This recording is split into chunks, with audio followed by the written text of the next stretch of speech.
I think you're going to want to subscribe to get recipes like small key lime pie. Well, it's good pie.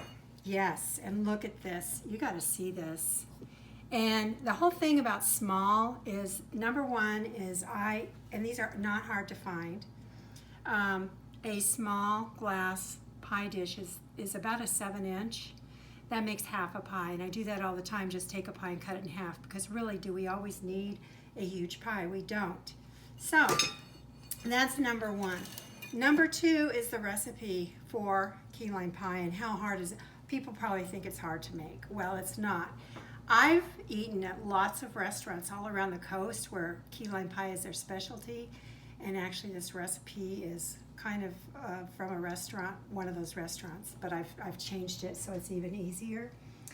And the number one thing people think, first of all, it's not hard. So let's start with the crust. So you just buy some graham cracker crumbs in a box, and notice how I've put the date on here so I know how long I've kept them. They're going to be fresh. And you're just going to put those crumbs in here with some butter and some almonds and whip those together, and then you just pour the crust into the small pan, and you're like, well, how am I going to spread this around so it's all nice and even? Just take a little juice glass and tamp it down and just push it up the sides, and then you're going to put that in the oven for 10 minutes. Then you're going to move on to the key lime portion. Again, it's great because small bowls, you don't not having to deal with a lot of dishes. So the number one people will say is you have to have those small key limes, and then you're going to have to go ahead and juice them to get proper key lime pie. And that is not true. This product, I've used this for years, Nellie and Joe's Key West lime juice, okay? Yeah, a lot of people don't know about it. Easy to find at the grocery store.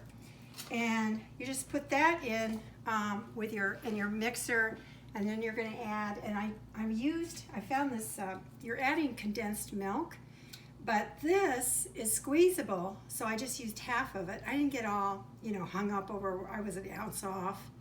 I just tried to put in half of it, and which was the right proportion. Now I'm going to have this left over, fresh, and you just whip that with 1 egg, and I've given you the directions for you in the recipe below. Throw that in the oven for 20 minutes, and you're done. Except, when you go to get key lime pie, don't they always just use who knows what kind of whipped cream they're putting on top? A little squirt here and there, a little dollop. But no, I'm going to be making homemade whipped cream. I'll give you the recipe for that with some powdered sugar. And this is a little too warm to cut right now, but it's going to be fantastic. So please subscribe. This is Get Real in the Kitchen with Deanna Olson, live from Denver. See you next time.